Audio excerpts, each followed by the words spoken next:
नमस्कार दोस्तों, मैं दुर्गेश सिंह अपना एग्जाम में आपका हार्दिक स्वागत करता हूं। बात करेंगे, अपन चर्चा कर रहे थे आपके एसएससी जीडी और यूपी पुलिस के जो आपके एग्जाम है, जिससे हम क्विक रिवीजन के बारे में अपन बात करें तो क्विक रिवीजन चल रहा है आपका भारत के भूगोल से संबंधित अपन बात कर रहे हैं। इंडियन ज्योग्राफी है। क्विक रिवीजन के साथ में जितना हो सके उतना डिटेल के साथ में जो हमने एक साल के अंदर जो भी पढ़ा है, यूट्यूब पे पढ़ा है, जो भी क्लासों के अंदर जिसमें पढ़ा है, वो एक साथ आपको यहाँ पर क्विक रिवीजन के साथ में अपन चर्चा कर रहे हैं। तो जुड़े रहिए वीडियो के साथ में, और वीडियो यदि आपको अच्छा लगे तो लाइक जरूर करना। चैनल पर पहली बार जुड़े हैं तो सब्सक्राइब भी जरूर कर देना। चलिए आज बात करेंगे, कल हमने चर्चा कर लिया था, वो हमने बात की थी यहाँ पर हिमालय तक की, और आज हम चर्चा करेंगे वो हम बात करेंगे आपके उत्तर के मैदानी प्रदेश के बारे में। थोड़ा सा कल वाला मैं आपको बता देता हूं कि कल हमने क्या क्या पढ़ लिया था, उसके बारे में एक बार मैं बता देता हूं। देखिए, हमने बात की थी भारत के भौतिक प्रदेशों के बारे में देख रहे थे, और भारत के भौतिक प्रदेश है वो कितने भागों के अंदर विभाजित किए गए थे उनके बारे में हमने चर्चा की थी। ठीक है ना। चलिए, तो उम्मीद कर रहा हूं भाई सबको याद भी हो गया होगा यहां तक तो। ठीक है, अब हम बात करें, देखो ये आपका भारत का जो हिमालय क्षेत्र था, कौन सा क्षेत्र था, तो ये तो था आपका हिमालय क्षेत्र। मैंने कहा था भारत के भौतिक प्रदेश को 5 भागों में विभाजित किया गया है, जो महत्वपूर्ण है, जिसमें से अगला हम बात करेंगे मैदानी क्षेत्र। कौन सा क्षेत्र है? मैदानी क्षेत्र। और ये उत्तर का मैदान बात करेंगे, किसके बारे में? उत्तर का मैदानी क्षेत्र। फिर नंबर तीसरा अपन जो बात करेंगे वो नंबर 3 है प्रायद्वीपीय पठार। कौन सा पठार है? प्रायद्वीपीय पठार के बारे में। और लास्ट में नंबर चौथा है जो अपना आएगा, ये वाला जो तट वाला इलाका है, ये तट वाला क्षेत्र, इसको कहते हैं तटवर्ती प्रदेश। कौन सा प्रदेश आ जाएगा? तटवर्ती प्रदेश। और सबसे लास्ट में बात करेंगे, ये एक अंडमान निकोबार द्वीप समूह है इधर, और इधर आपका लक्ष्य द्वीप है। इनको कहा जाता है द्वीप समूह। कौन सा समूह? द्वीप समूह। तो ये आपके भारत के भौतिक प्रदेशों के अंदर हमने चर्चा कर रहे थे, जिसमें से एक ये आपका हिमालय क्षेत्र कंप्लीट हो चुका है, पूरा डिटेल के साथ में हमने चर्चा की है। उम्मीद कर रहा हूं पिछली जो क्लास है वो आपने सभी ने देख भी ली होगी। नहीं देखे तो आप 2 पार्ट जरूर देख लेना। इससे क्या होगा, एक तो एक स्पीड से आपकी रिवाइज हो जाएगा, पूरा का पूरा रिवाइज करेंगे, और साथ में याद करवाने की भी गारंटी अपन ले रहे हैं कि साथ साथ में याद भी आपको मैं करवा दूंगा। चलिए अब बात करते हैं, तो अगला हम चर्चा करते हैं, नेक्स्ट अगला है उत्तर का मैदानी प्रदेश। तो हेडिंग रहेगी आज की आपकी, लिखना कोई जरूरी नहीं है, बस कोशिश करो बोर्ड पे ही आपको याद हो जाए। तो आज की हेडिंग है वो है आपकी उत्तर का मैदानी प्रदेश। कौन सा प्रदेश है बताओ? उत्तर का मैदानी प्रदेश है। ठीक है, अब मैदानी प्रदेश के बारे में सर क्या क्या क्वेश्चन पूछ सकते हैं, तो उत्तर के मैदानी प्रदेश के बारे में हम बात करें तो किसके द्वारा मैदान बनते हैं, तो अपने सर मैदान तो बनते हैं वो नदियों के द्वारा, अवसाद लेकर आ जाते हैं। क्या लेकर आ जाते हैं? नदियां हैं वो अवसाद लेकर आएगी। नदियां क्या लेकर आती है? तो नदियां अवसाद लेकर आएगी। अवसाद अवसाद लेकर आती है। क्या लेकर आती है? तो सर अवसाद लेकर आती है। तो किसका निर्माण होता है? तो मैदानों का निर्माण होता है। किसका निर्माण होता है? मैदानों का निर्माण होता है। ठीक है, चलिए अब बात करते हैं उत्तर के मैदानी भाग को कितने भागों में विभाजित किया गया है। कितने भागों में? तो सर 4 भागों में विभाजित किया गया है। कितने भागों में विभाजित किया गया है? 4 भागों में उत्तर के मैदानी प्रदेश को विभाजित किया गया है। सर 4 भाग कौन कौन से हैं? तो नंबर 1 है भाबर क्षेत्र। कौन सा क्षेत्र है? भाबर क्षेत्र। ये भाबर क्षेत्र क्या होता है, ये एग्जाम में बहुत ज्यादा बार पूछा है, और बच्चे को लगता है ये भाबर बांगर के बारे में पूछ रहे हैं, शायद एग्जामिनर टाइपिंग मिस्टेक कर दी होगी, है ना। तो सबसे पहले बात तो ये थोड़ा सा ध्यान रखो, भाबर क्षेत्र जब भी आ जाए ना तो भाबर भाटा से याद रखो। किससे याद रखोगे? भाबर यानी भाटा। इसका मतलब यहां पर इस क्षेत्र में जो मिलेगा वो क्या मिलेगा, यहां पर इस क्षेत्र में देखो ये मोटे मोटे पत्थर मिलेंगे। क्या मिलेंगे? तो ये आपके बड़े बड़े पत्थर मिलेंगे। और जैसे ही यहां पर नदियां आएगी, जैसे ही नदियां यहां पर आपके ये नदियां आ रही है तो क्या हो जाएगी, तो सर ये नदियां इन पत्थरों के नीचे बहेगी।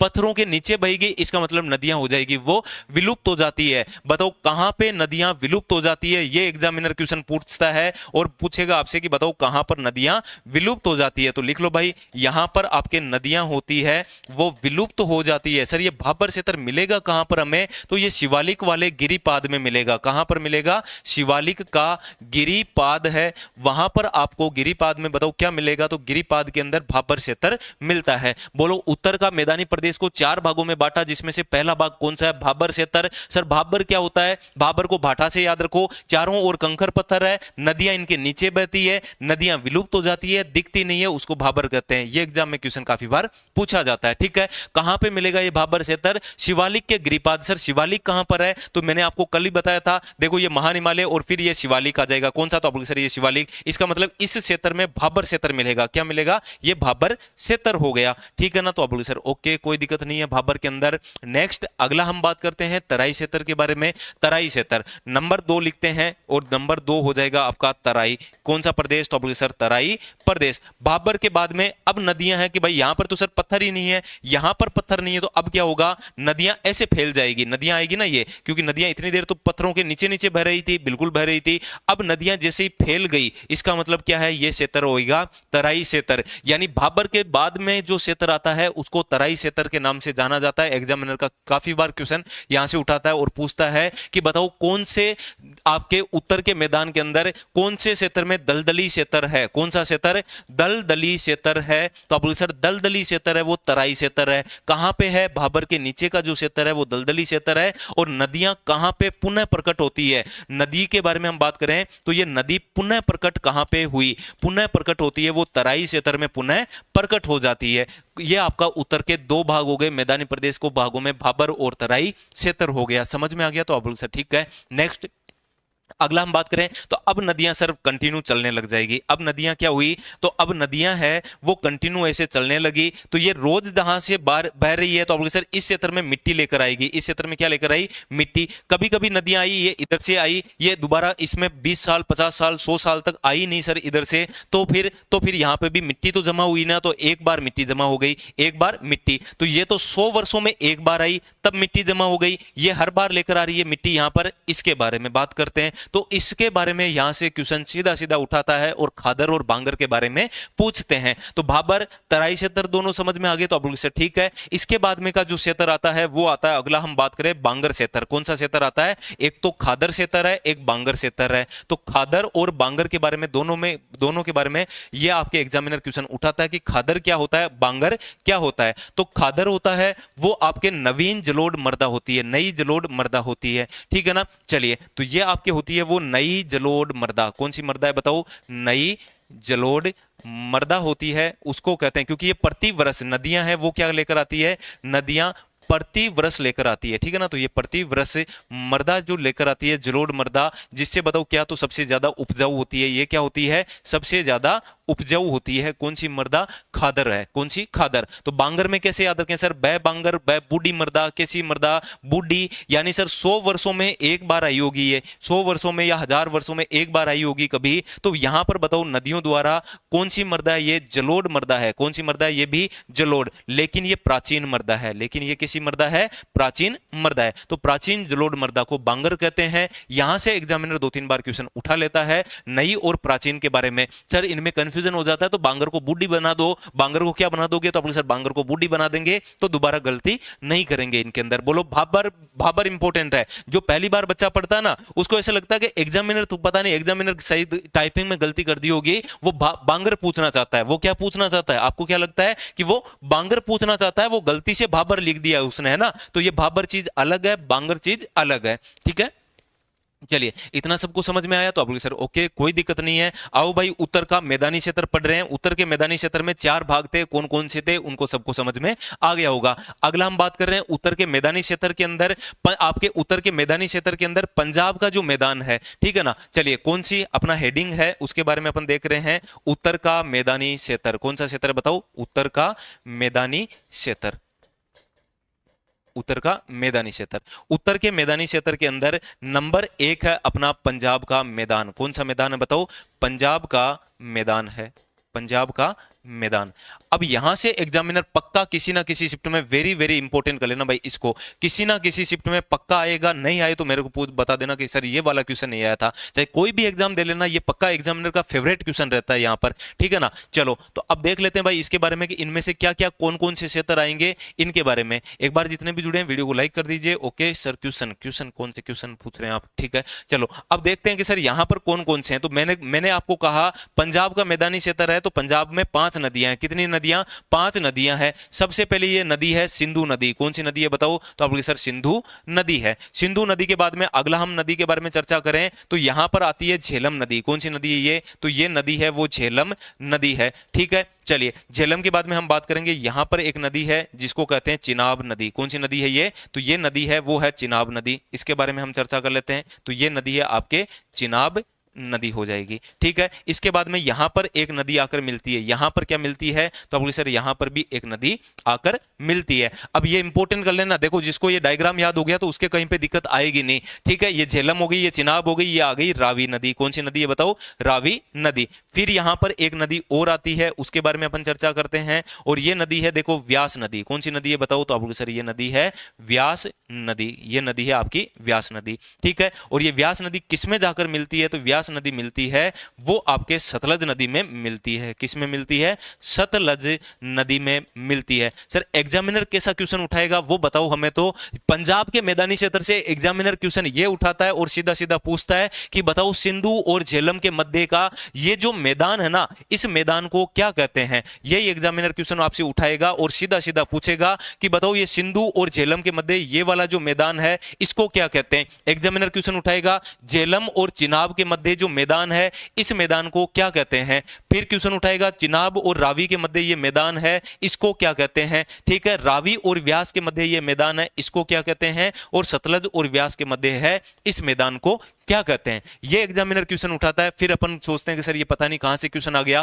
ठीक है ना, चलिए तो अब याद रख लो भाई, आज के बाद में गलती मत करना। इसके अंदर देखो, इसके अंदर हम बात करें तो सबसे पहले सिंधु है ना, तो आप सर सिंधु है तो सिंधु से ही नाम याद रख लेंगे, सिंध दोआब है। इसको क्या कहा जाता है, सिंध दोआब। पंजाब का मैदान में सिंधु और झेलम के मध्य जो आपका ये क्षेत्र है इसको सिंध दोआब कहते हैं। क्या कहते हैं, सिंध दोआब के नाम से जाना जाता है। झेलम और चिनाब के मध्य है इसको किस नाम से जाना जाता है, तो इसके बारे में हम बात करें तो उल्टा चलो, क्या चलो उल्टा, देखो चै जय यानी चाज दोआब है। कौन सा दोआब हो जाएगा, चाज दोआब हो जाएगा। ठीक है, चलिए अब मैंने कहा उल्टा चलो, देखो रह चै ये आपका रचना दोआब। कौन सा दोआब है, रचना दोआब हो जाएगा। चलिए अगला आ जाइए व्यास और रावी के मध्य, तो आप बोले सर व्यास और रावी में कैसे याद रखें, बारी से याद रखना है। कैसे याद रखना है, बारी दोआब, वह को बै बना देना, तो ये आपका बारी दोआब है। कौन सा दोआब है, बारी दोआब है। और ये सतलज और व्यास के बारे में हम बात करें तो इसको याद रख लो बिष्ट दोआब से। किससे, बिष्ट दोआब। तो ये आपका मैदानी क्षेत्र है और एग्जामिनर उठाता है सीधा पूछता है रचना दोआब किस किस के मध्य है, तो आप सर रै यानी रावी,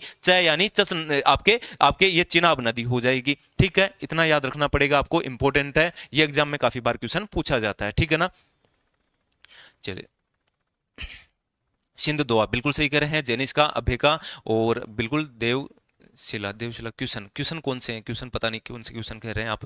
ठीक है, चलिए इतना समझ में आ गया तो आप बोलोगे सर ठीक है। देखो एक साल में जो भी मेरे से पढ़ा है ना उनको फटाफट रिवाइज करवा रहा हूँ, जो भी पढ़े हैं तो उनके फायदा ही रहेगा, जो नहीं पढ़े हैं तो उनके भी और फायदा रहेगा कि सर हमें पहली बार इस चीज के बारे में पता चल गया। चलिए भाई अगला हम बात करें तो आपके उत्तर का मैदानी क्षेत्र के बारे में अपन देख रहे हैं, तो नंबर 2 के बारे में अपन बात कर लेते हैं, राजस्थान का मैदान। किसका, राजस्थान का मैदान के बारे में हम देखें तो राजस्थान के मैदान के अंदर तो आप लोग सर थार का मरुस्थल है। कौन सा मैदान है, थार का मरुस्थल। रेतीली बलुई मृदा मिलती है यहाँ पर। कौन सी मृदा, रेतीली बलुई मृदा मिलती है। और पूर्वी जो राजस्थान है, कौन सा राजस्थान, पूर्वी जो राजस्थान है वहां पर आपको बांगर मिलेगी। क्या मिलेगी, बांगर मृदा। कौन सी मृदा मिलती है, बांगर मृदा मिलती है राजस्थान के जो मैदान के अंदर है। सर राजस्थान में एक क्वेश्चन पूछा जाता है कि राजस्थान के जो इस मैदान में कौन सी नदी बहती है। राजस्थान का जो मैदान है रेतीली बलुई मृदा है और इसमें एक नदी बहती है, नाम है इसका लूणी नदी। कौन सी नदी, लूणी नदी। कहां पे जाती है ये, कच्छ के रन में जाती है। कहां पे जाती है ये, कच्छ के रन में जाती है और ये अजमेर से निकलती है। कहां से निकलती है ये, अजमेर से निकलती है। ये एग्जाम में काफी बार क्वेश्चन पूछा जाता है। थार के मरुस्थल की प्रमुख जो नदी है वो कौन सी हो जाएगी, लूणी नदी हो जाएगी। ठीक है ना, चलिए यहां पर राजस्थान में लवणीय झीलें मिलेगी। कौन सी झीलें, लवणीय झीलें। और लवणीय झीलों के बारे में हम बात करें जिसमें से मुख्यतः है एक तो सांभर झील। कौन सी झील हो जाएगी, सांभर। और एक आपको याद रखना है पंचपदरा झील, पंचपदरा झील हो जाएगी। ठीक है, पंचपदरा, तो ये पंचपदरा है, सांभर झील। लवणियों के साथ में आपके इसमें लवणीय झील मिलेगी। क्या मिलेगी, लवणीय झील, राजस्थान के मैदान के अंदर। इतना याद रख लोगे तो आप लोग ठीक है, इसमें तो कोई दिक्कत है नहीं। अगला नेक्स्ट, अगला हम बात करें राजस्थान के मैदान के बाद में गंगा का मैदान। कौन सा मैदान है, गंगा का मैदान है, गंगा का मैदान। अब गंगा के मैदान के बारे में ज्यादा आपको याद रखना नहीं है, बस गंगा का मैदान गंगा नदी के द्वारा बनाया जाता है। गंगा वह उसकी सहायक नदियों के द्वारा, किसकी सहायक, तो वह उसकी सहायक जो भी नदियां हैं इसके द्वारा। बताओ कौन सा मैदान बनता है, गंगा का मैदान। सबसे उपजाऊ आपका मैदान है वो भी कौन सा है, तो आप सबसे उपजाऊ जो मैदान है वो भी आपका मैदान है, वो गंगा का मैदान हो जाएगा। कौन सा मैदान है बताइए, गंगा का मैदान है, ठीक है ना। चलिए एग्जामिनर यहां से क्वेश्चन पूछते हैं नागपहाड़ से, बिल्कुल सही कह रहे हैं, नागपहाड़ से, ठीक है ना। चलिए अगला हम बात कर लेते हैं, नेक्स्ट जो मैदान है उनके बारे में। देखो पूरे के पूरे जितने भी मैदान वगैरह रहे उनके बारे में अपन चर्चा कर रहे हैं, शॉर्ट के अंदर समझेंगे लेकिन पूरा डिटेल के साथ में आपके क्विक रिवीजन हो जाएगा। जितना आपने पढ़ा है वो एक रिवीजन अच्छे से हो जाएगा, ठीक है ना। चलो नेक्स्ट अगला हम देखें यहाँ पर असम के मैदान के बारे में। नेक्स्ट नंबर चौथा है वो है असम का मैदान। कौन सा मैदान है बताओ, असम का मैदान।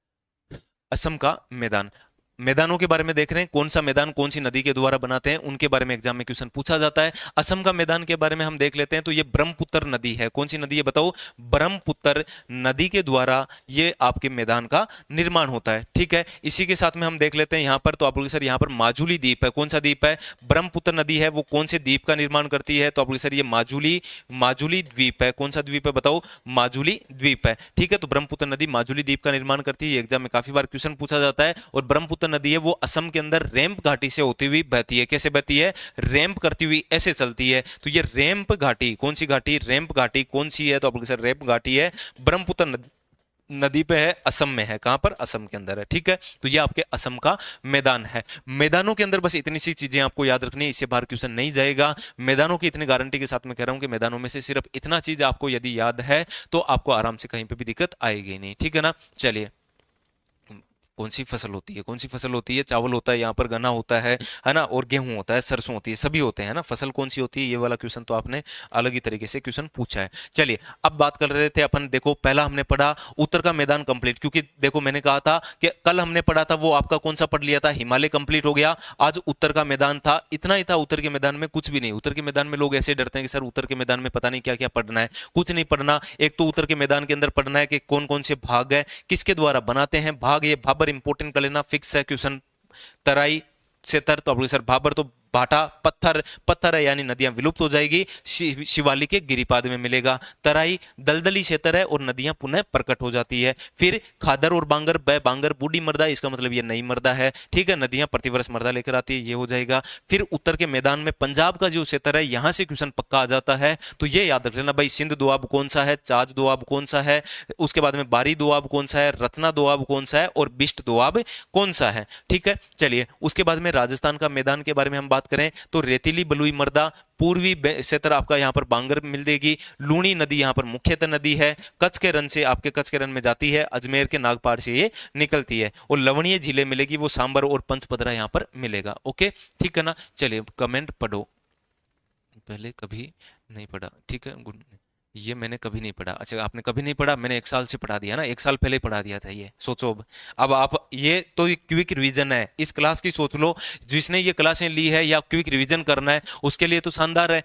जो नए जुड़े हैं उसके लिए मैं बताऊं तो भाई आपको भी समझ में तो आ ही रहा है कि सर क्या क्या चल रहा है, ठीक है। आपको लग रहा है कि सर और ज्यादा डिटेल से, तो वो आपके जो 1 साल पहले ही पढ़ा दिया था मैंने इतनी चीजें, तो ये आपके यूट्यूब पे, अब देखिए कौन बात ये है ना, यूट्यूब पे आपको इतनी चीजें मिल रखी है तो देखिए कौन। चलिए अगला अपन बात कर लेते हैं, नेक्स्ट अगला है तीसरा, चर्चा करते हैं। तो आपके यहां पर कौन सा हो गया, देखो इसके अंदर 2 हो गए ना कंप्लीट। अब बात करेंगे इस तीसरे के बारे में, ये आपका प्रायद्वीपीय भाग है। कौन सा भाग है, प्रायद्वीपीय पठार के बारे में चर्चा करेंगे। अब किसके बारे में, तो ये आ जाओ भाई, प्रायद्वीपीय पठार, ठीक है। हेडिंग लगा रहा हूं प्रायद्वीपीय पठार, हेडिंग लगा लो सभी के सभी, प्रायद्वीपीय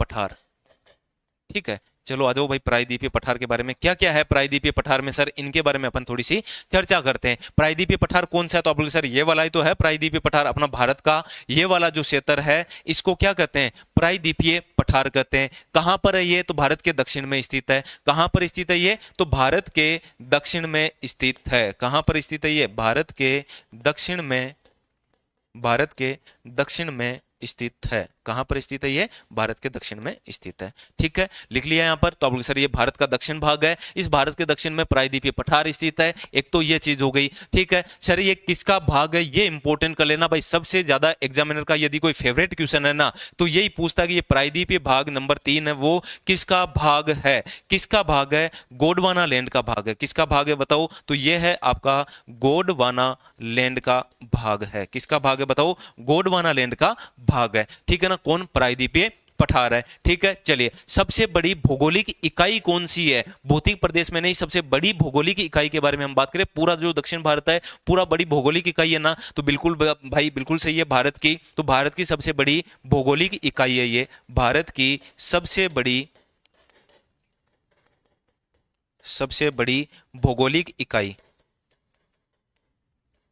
भौगोलिक इकाई कौन सी है बताइए? तो भारत की सबसे बड़ी भौगोलिक इकाई है वो आपकी हो जाएगी प्रायद्वीपीय पठार हो जाएगी। ठीक है, अगला हम बात करें इसके बारे में। इस प्रायद्वीपीय पठार को दो भागों में नर्मदा नदी बांटती है। कौन सी नदी बांटती है? नर्मदा नदी बांटती है। तो ये थोड़ा सा याद रख लो, यहां से नर्मदा नदी निकलती है अमरकंटक के पठार से और इसको दो भागों में बांटती है ये नर्मदा नदी। कौन सी नदी है बताओ? नर्मदा नदी। तो आपसे पूछ लिया जाए प्रायद्वीपीय पठार को दो भागों में कौन विभाजित करता है? नर्मदा नदी करती है। कौन करती है? नर्मदा नदी करती है। इसके बारे में हम देखें तो नर्मदा नदी है वो दो भागों में विभाजित करेगी। तो एक तो मध्यवर्ती पहाड़ियां हो जाएगी और एक हो जाएगा वो हो जाएगा आपका पठार।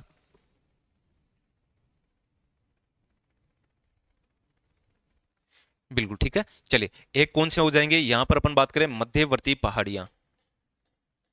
मध्यवर्ती पहाड़ियां ठीक है। एक अपन बात करेंगे पठारों के बारे में। किसके बारे में? पठार। तो बताइए प्रायद्वीपीय पठार में समझ में आया कि नहीं आया? इतनी चीजें समझ में आ गई। प्रायद्वीपीय पठार में क्या क्या पढ़ना है? तो आप सर प्रायद्वीपीय पठार एक तो भारत का दक्षिण में स्थित है, गोंडवाना का भाग है, भारत के सबसे बड़ी भौगोलिक इकाई, नर्मदा नदी दो भागों में बांटती है, मध्यवर्ती पहाड़ियां हैं और पठार है। कौन सा हो जाएगा?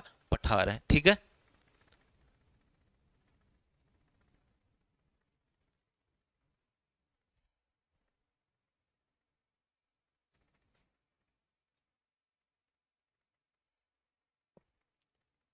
चेतन हमारे साथ में जुड़े हैं, स्वागत है आपका।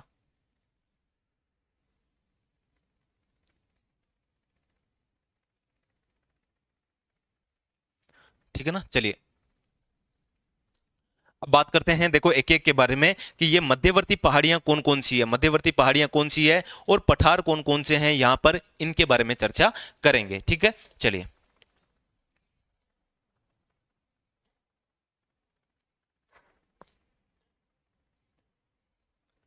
ठीक है, इसी में प्रायद्वीपीय भाग के अंदर अपन बात कर लेते हैं मध्यवर्ती पहाड़ियां। कौन सी पहाड़ियां हैं? मध्यवर्ती पहाड़ियों के बारे में।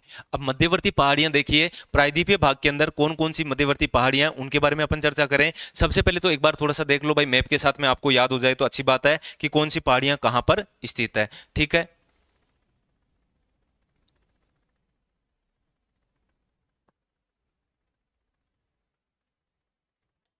ठीक है, ये अपना प्यारा भारत है। सबसे पहले देखो एक तो है अरावली के बारे में बात करेंगे। किसके बारे में? ये है आपके अरावली। ए लिख रहा हूं, समझ जाना अरावली है। कौन सी है? तो आप सर अरावली के बारे में बात करेंगे। एक अपन बात करेंगे वो विंध्याचल के बारे में चर्चा करेंगे। किसके बारे में? विंध्याचल के बारे में। ये देखो यहां पर है विंध्याचल पर्वत। कौन सी है? विंध्याचल पर्वत है। कौन सी है? विंध्याचल पर्वत है। ठीक है, चलिए एक ये याद रख लेना, विंध्याचल पर्वत है। ओके, अगला हम बात करें नेक्स्ट, यहां पर है सतपुड़ा। यहां पर कौन सी है? तो यहां पर है सतपुड़ा पर्वत श्रृंखला। कौन सी है बताओ? सतपुड़ा पर्वत श्रृंखला है। इसके बारे में चर्चा करेंगे। कौन सी है? तो अब सर यहां पर अरावली, ये विंध्याचल, ये सतपुड़ा, फिर ये पश्चिमी घाट है। कौन सा घाट है बताओ? तो ये आपका है पश्चिमी घाट हो जाएगा। इसके बारे में चर्चा करेंगे। ठीक है, फिर ये नीलगिरी है। यहां पर कौन है? तो नीलगिरी है, ये आपका नीलगिरी है। नीलगिरी है। ठीक है, फिर छोटी छोटी पहाड़ियां यहां पर मिलेगी और फिर यह आपका पूर्वी भाग मिलेगा। कौन सा? तो आपको सर पूर्वी घाट मिलेगा। कौन सा घाट है? पूर्वी घाट है।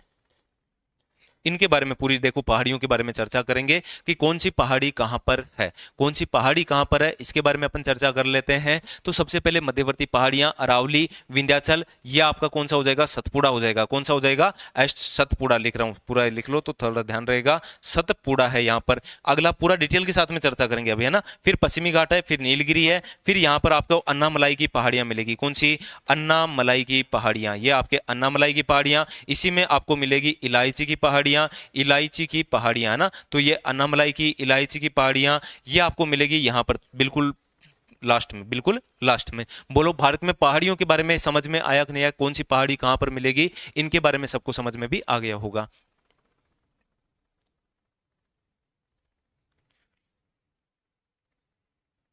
एकमात्र, एकमात्र किसने कहा भाई, एकमात्र नर्मदा है। एकमात्र कहां से हो जाएगी, अबे एकमात्र नहीं है ना, एकमात्र नहीं है, नर्मदा की जुड़वा बहन ताप्ती है ना। अभी बात करेंगे, देखो खूब सारी नदियां दिखेगी आपको, तो आपको ऐसा लग रहा होगा सर पूर्व से इधर से जा रही है, एकमात्र नहीं है ना, तो आप बहुत कम पढ़े हो फिर तो।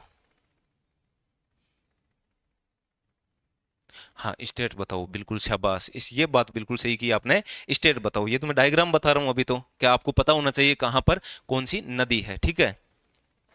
चलो अब बताते हैं, देखो स्टेट आपको। आओ भाई एक एक, सबसे पहले बात कर लेते हैं अरावली के बारे में। किसके बारे में, अरावली के बारे में। अरावली आपके जो पहाड़ियां हैं, ठीक है, ये कहाँ से है, तो ये देखो गुजरात है। ये क्या है, तो आपके सर गुजरात, गुजरात के बाद में यहाँ पर आया राजस्थान, यहाँ पर कौन आया, राजस्थान। फिर आता है ये हरियाणा, कौन आया, हरियाणा। फिर आया यहाँ पर दिल्ली, यहाँ पर कौन आया, दिल्ली। और यहाँ पर दिल्ली पर एक भवन बना हुआ है, यहाँ पर एक भवन बना हुआ है, उसके बारे में हम बात करें तो राष्ट्रपति भवन है, क्योंकि ये एक पहाड़ी है, रायसीना पहाड़ी। कौन सी पहाड़ी है, राष्ट्रपति भवन हो जाएगा। कौन सा भवन है बताइए, तो आप बोलोगे सर राष्ट्रपति भवन है यहाँ पर, दिल्ली तक है, ये अरावली है। कौन है, अरावली है, ठीक है। गुजरात में कहाँ से कहाँ तक है, तो आप बोलोगे सर पालनपुर से। कहाँ से, पालनपुर से लगा के आपके राष्ट्रपति भवन है, जो आपका दिल्ली तक है। कहाँ तक, दिल्ली तक। रायसीना की पहाड़ी है, कौन सी पहाड़ी है ये, रायसीना की पहाड़ी। और ये क्वेश्चन पिछली बार पूछा था कि बताओ रायसीना की पहाड़ी पर कौन सा है, तो आप बोलोगे सर राष्ट्रपति भवन बना हुआ है, ठीक है। सर्वाधिक विस्तार कहाँ पर है, राजस्थान के अंदर सर्वाधिक विस्तार है, राजस्थान में। और राजस्थान में ही सबसे, इस अरावली की सबसे ऊंची चोटी आपसे पूछ ली जाए,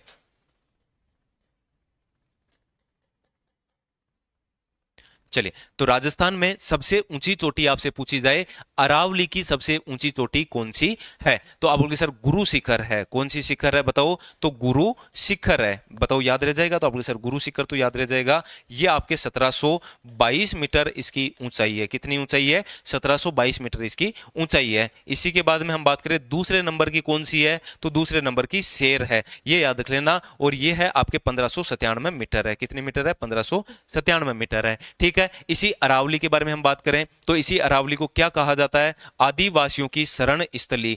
आदिवासियों की शरण स्थली इसको कहा जाता है। क्या कहा जाता है, आदिवासियों की शरण, शरण स्थली कहा जाता है। क्या कहा जाता है इसको, तो आदिवासियों की शरण स्थली किसे कहते हैं, अरावली को कहते हैं। बोलो अरावली के अंदर कोई भी दिक्कत नहीं है ना, तो आप बोले सर अरावली में तो कोई प्रॉब्लम है नहीं, ठीक है। अगला हम बात करें, एक एग्जामिनर क्वेश्चन उठा लेता है अरावली से, वो हम बात करें तो अरावली क्या है, तो आप बोले सर इस क्षेत्र में तो वर्षा होती है। इस क्षेत्र में ये जो है ना, अरावली के बारे में थोड़ा सा मैप में बताऊं, देखो राजस्थान के मैप से थोड़ा बता देता हूं ताकि आपको ज्यादा समझ में आएगा, ठीक है। चलो राजस्थान का मैप भी सही नहीं बना इसमें, तो चलो वापस एक बार बता देता हूं ताकि एक बार आपको समझ में आ जाए कि देखो अरावली है, ये कैसे महान जल विभाजक रेखा के रूप में है। तो महान जल विभाजक रेखा के रूप में ये बीचों बीच बताओ क्या निकलती है, तो बोलो सर अरावली। आधी नदियां इधर जाती है, आधी नदियां इधर जाती है। बताओ जल का विभाजन कर रही है ना, बिल्कुल कर रही है। तो अरावली क्या है, महान जल विभाजक का काम करती है। किसका, महान विभाजक का, विभाजक, और वो भी कौन सा विभाजक, जल विभाजक है। महान जल विभाजक का काम कौन करती है, अरावली करती है। कौन करती है, अरावली। क्योंकि देखो इधर नदी आती है बनास, इधर कौन सी है, बनास, तो ये इधर जा रही है। इधर कौन सी जाती है, लूणी नदी जाती है। कौन सी नदी जाती है, लूणी नदी। इसका मतलब महान जल विभाजक का कार्य कौन सी नदी करती है, ये कौन सी पर्वत है, अरावली पर्वत हो जाएगी। कौन सी हो जाएगी, अरावली पर्वत हो जाएगी, ठीक है ना। चलिए तो ये अरावली कंप्लीट हुई। अगला अपन बात करते हैं विंध्याचल के बारे में। किसके बारे में, विंध्याचल।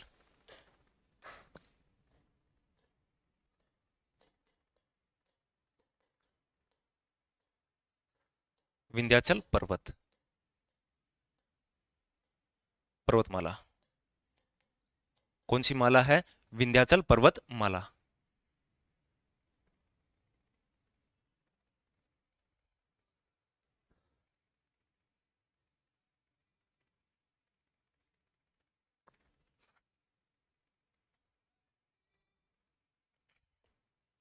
चलिए ठीक है। चलिए अब बात कर लेते हैं, देखो विंध्याचल पर्वतमाला के बारे में अपन देख लेते हैं कि विंध्याचल पर्वतमाला में क्या क्या है। एक तो देखो ये विंध्याचल पर्वतमाला प्राचीनतम पर्वतमाला है। कैसी है? प्राचीनतम पर्वतमाला। ये अरावली भी प्राचीनतम है ना, ये भी याद रख लेना। ये भी कैसी है? प्राचीनतम पर्वतमाला है। कैसी है ये? प्राचीनतम। आपसे पूछ लिया जाए विश्व में सबसे प्राचीन पर्वतमाला, अरावली, सीधा लिख देना अरावली है। कौन सी है? अरावली। ये भी एक कैसी है, तो ये भी हम बात कर लेते हैं इसके बारे में। एक तो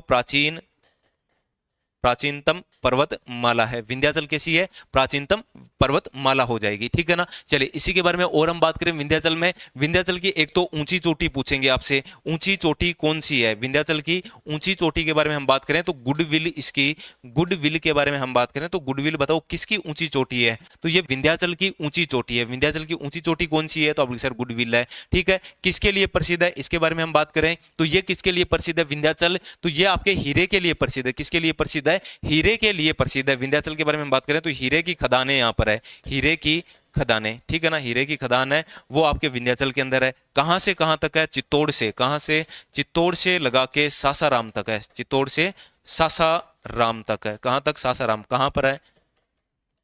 बिहार में। चित्तौड़ कहां पर है? राजस्थान के अंदर है, ठीक है ना। तो राजस्थान से लगा के चित्तौड़, राजस्थान से लगा के ये सासाराम बिहार तक है। कौन सी है? विंध्याचल पर्वत है। कौन सी हो जाएगी? विंध्याचल पर्वत हो जाएगी, ठीक है ना। क्लास खत्म हो गई क्या सर?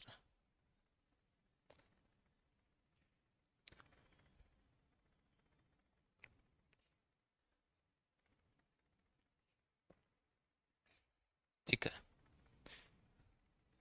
गुड क्लास सर जी। ओके किशन नागर, बिल्कुल धन्यवाद आपका। ठीक है, चलिए विंध्याचल के बारे में समझ में आ गया तो अब सर विंध्याचल के बारे में भी कोई दिक्कत है नहीं। आ जाओ भाई नेक्स्ट, अगला सतपुड़ा, क्योंकि अपन पर्वतों के बारे में चर्चा कर रहे हैं, कौन कौन सी है उनके बारे में। ठीक है, तो थोड़ी सी क्या तबीयत ठीक नहीं है याद, तो चलो फिर भी कोशिश तो कर ही रहे हैं। ठीक है, सतपुड़ा के बारे में अपन बात करें। कौन सी? सतपुड़ा पर्वत श्रृंखला, सतपुड़ा पर्वत श्रृंखला। अब सतपुड़ा के बारे में जब भी पूछ ले आपसे तो आप बोले सर सतपुड़ा, सत निकल जाएगा धूप के अंदर, किसमें? तो आप बोले सर सत निकल जाता है वो धूप में, है ना। ठीक है, तो उससे थोड़ा सा कनेक्ट करोगे तो याद भी हो जाएगा। सतपुड़ा पर्वत श्रृंखला कहां कहां पर है? सतपुड़ा के बारे में बात करें मध्य प्रदेश और गुजरात के अंदर है। सतपुड़ा के बारे में अपन बात करें तो ये है कहां पर? तो आप बोले सर एक तो मध्य प्रदेश में फैली हुई है, एक आपके गुजरात में फैली हुई है। गुजरात में फैली हुई है तो कोई पहाड़ियां हैं क्या गुजरात में? जो आप गिर की पहाड़ियां देखते हो ना, गिर की पहाड़ियां, कौन सी पहाड़ियां बताओ? तो आप सर जो हम गिर की जो पहाड़ियां मिलती है ना हमें, वो कौन सी पर्वत श्रृंखला का भाग है? सतपुड़ा का भाग है। किसका भाग है बताओ?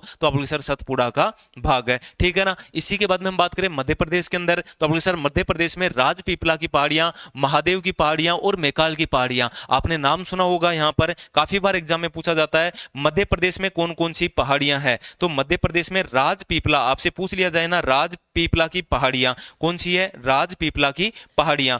महादेव की पहाड़ियां, कौन सी पहाड़ियां? महादेव की पहाड़ियां। और मैकाल की पहाड़ियां, मैकाल की पहाड़ियां किसका भाग है? सीधा आंख बंद कर करना कि सतपुड़ा का भाग है। किसका भाग है? सतपुड़ा का। है कहां पर? ये मध्य प्रदेश में है कहां पर? ये मध्य प्रदेश में। ये एग्जाम में क्वेश्चन पूछा जाता है राजपीपला, महादेव और मैकाल की पहाड़ियों के बारे में, ठीक है ना। इतना समझ में आ गया होगा, कोई भी दिक्कत नहीं है तो आप बोलोगे सर बिल्कुल ठीक है। सतपुड़ा की पहाड़ियां मध्य प्रदेश गुजरात में, गुजरात में जो गिर की पहाड़ियां दिखे वो आप सीधा बोलना है सतपुड़ा की है। मध्य प्रदेश में राजपीपला, महादेव और मैकाल की पहाड़ियां मिलेगी, सतपुड़ा का भाग है। किसका भाग है? सतपुड़ा का भाग है। उसके बाद में पूछेंगे भाई, इसी में आपसे पूछेंगे कि सर एक तो ऊंची चोटी पूछते हैं, ऊंची चोटी पूछते हैं तो महादेव की पहाड़ियां, ये रही महादेव की पहाड़ियां। सर ये देखो खूब सारी पहाड़ियां महादेव की। इन महादेव की पहाड़ियों में एक ऊंची चोटी है और इस ऊंची चोटी के बारे में अपन बात करें तो आप बोले सर सत निकल जाता है धूप से, सत निकल जाता है धूप से। तो ये रहा देखो धूपगढ़, कौन सा गढ़ है? धूपगढ़। सतपुड़ा की सबसे ऊंची चोटी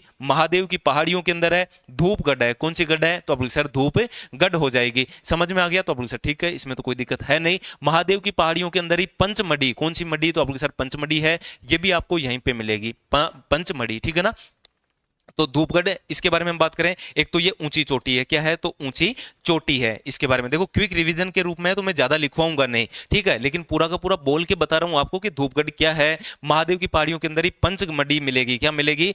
पंचमढ़ी, है ना। ये आपके आपके संरक्षित क्षेत्र है। कैसा क्षेत्र है? जैव संरक्षित क्षेत्र है। तो आपसे पूछ लिया जाए जैव संरक्षित क्षेत्र पंचमढ़ी कहां पर है? तो आप बोलिए सर महादेव की पहाड़ियों में। महादेव की पहाड़ियां कहां पर है? मध्य प्रदेश में। सतपुड़ा का भाग है। किसका भाग है? सतपुड़ा का भाग हो जाएगा।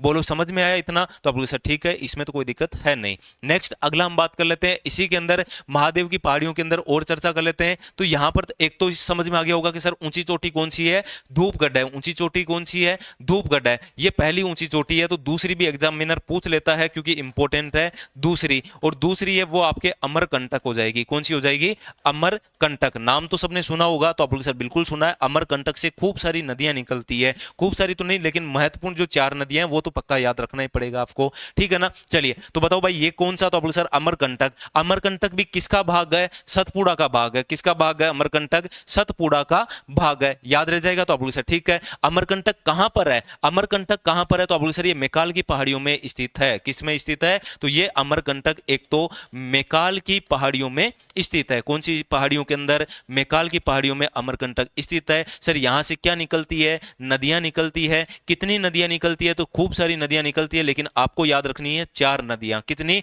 4 नदियां। जो एग्जामिनर का फिक्स क्वेश्चन है, पूछता है खूब बार कि बताओ अमरकंटक से कौन कौन सी नदियां निकलती है। तो आ जाओ भाई देख लेते हैं कौन कौन सी नदियां निकलती है अमरकंटक से, उसके बारे में अपन थोड़ी सी चर्चा कर लेते हैं। देखिए एक तो हम बात करें सोन नदी, आपने नाम सुना होगा, सोन नदी है। इसके बारे में हम बात करें तो ये कहां से निकलती है, अमरकंटक से निकलती है। नर्मदा कहां से निकलती है, अमरकंटक से। महानदी कहां से निकलती है, तो अब सर अमरकंटक से। कहां से, अमरकंटक से। और इंद्रावती नदी भी कहां से निकलती है, अमरकंटक से निकलती है। तो सोन हो गया। इसी के बाद में हम बात करें नर्मदा नदी। कौन सी नदी, नर्मदा। कहां से निकलती है, अमरकंटक से।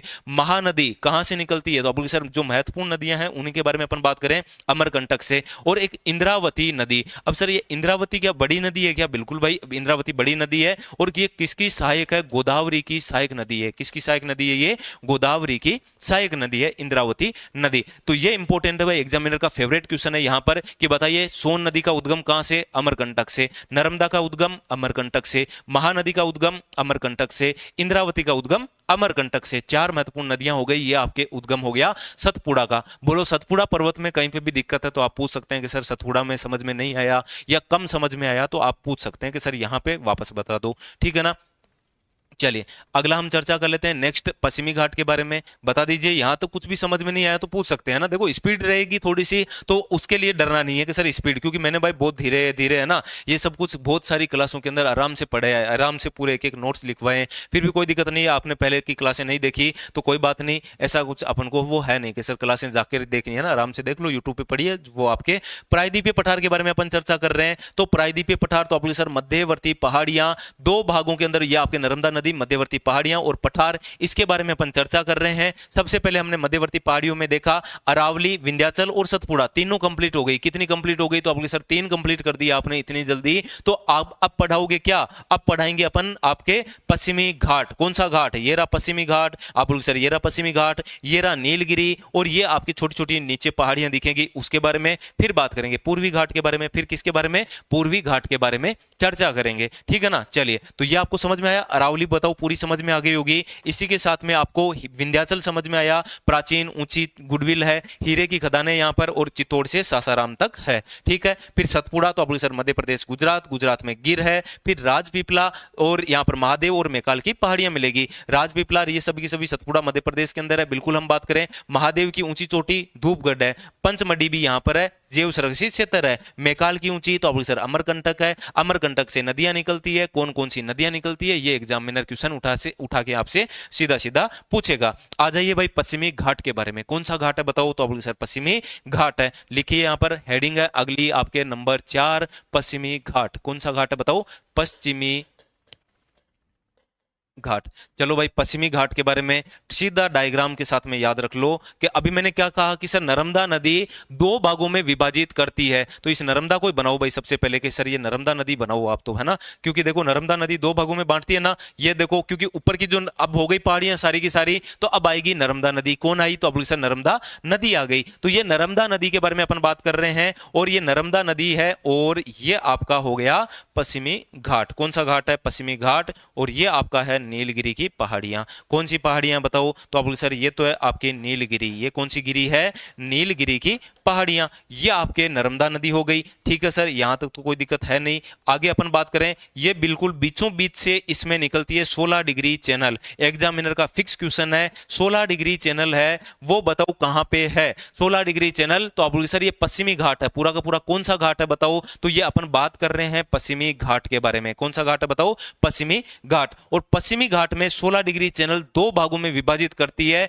और दो भाग कौन कौन से? एग्जामिनर का फिक्स क्वेश्चन है, पिछली बार भी जीडी में पूछा था, सहयाद्री क्या होता है? सहयाद्री क्या होता है? कि सर हमें नहीं पता, लेकिन इतना पता है कि 16 डिग्री चैनल पश्चिमी घाट को दो भागों में विभाजित करता है, जिसका नाम है सहयाद्री। और सहयाद्री क्या है? कि सर ये उत्तर का भाग हो गया वो उत्तरी सहयाद्री, और दक्षिण का भाग हो गया उसको दक्षिणी सहयाद्री कहते हैं। क्या कहते हैं? दक्षिण सहयाद्री कहते हैं। बोलो याद हुआ? तो आप बोले सर ठीक है, इसमें तो कोई दिक्कत आएगी नहीं। 16 डिग्री चैनल के बारे में अपन बात करें, 16 डिग्री चैनल बताओ पश्चिमी घाट को कितने भागों में विभाजित करता है? दो भागों में विभाजित करता है। दो भाग कौन से हैं? तो आप बोले सर दो भाग में उत्तरी सहयाद्री, दक्षिणी सहयाद्री। फिर पूछता है एग्जामिनर कि बताओ उत्तरी सहयाद्री की सबसे ऊंची चोटी कौन सी है? सबसे ऊंची चोटी सर कौन सी है? एक तो ये पूछेंगे, और यहां की सबसे ऊंची चोटी कौन सी है, एक ये क्वेश्चन पूछेगा। बताइए उत्तरी सहयाद्री की सबसे ऊंची चोटी, तो आप बोलोगे सर कलसूबाई है। कौन सी बाई है बताओ? तो आप बोलोगे सर कलसूबाई है। ठीक है ना? तो ये देखो उत्तरी सहयाद्री की सबसे ऊंची चोटी है कलसूबाई। कौन सी बाई? कलसूबाई। किसकी ऊंची चोटी है? उत्तरी सहयाद्री की। पश्चिमी घाट को कितने भागों में बांटा? दो भागों में बांटा। अगला हम बात करें, कलसूबाई हो गया तो ये उत्तरी सहयाद्री का। तो आ जाइए दक्षिणी सहयाद्री के अंदर। दक्षिणी सहयाद्री की ऊंची चोटी कुंद्रे मुख हो जाएगी। कौन सी मुख है बताओ? तो आप बोले सर कुंद्रे मुख है। कौन सा मुख है बताओ? तो आप बोले सर कुंद्रे मुख है। यहां से कुछ दो नदियां जो महत्वपूर्ण निकलती है उसके बारे में थोड़ा सा याद रख लो भाई, इंपॉर्टेंट है, एग्जाम में काफी बार क्वेश्चन पूछा जाता है। एक तो कृष्णा नदी, और एक नदी है वो आपके कावेरी नदी हो जाएगी। ठीक है ना? गोदावरी भी इधर से ही निकलती है, लेकिन जो महत्वपूर्ण नदी के बारे में अपन बात करें, एक तो नदी है कृष्णा। कौन सी नदी है बताओ? कृष्णा नदी। और एक नदी निकलती है उसके बारे में हम बात करें तो यह है कावेरी नदी। बताओ कावेरी और कृष्णा कहां से निकलती है? तो आप बोलिए सर पश्चिमी घाट से। सर ये पहाड़ी बनाई है आपने, तो ये पहाड़ी का नाम भी बता दो, क्योंकि पूछा जाता है कि कृष्णा का उद्गम कहां से होता है? पश्चिमी घाट के अंदर ब्रह्मगिरी की पहाड़ियों से। कौन सी पहाड़ियों से?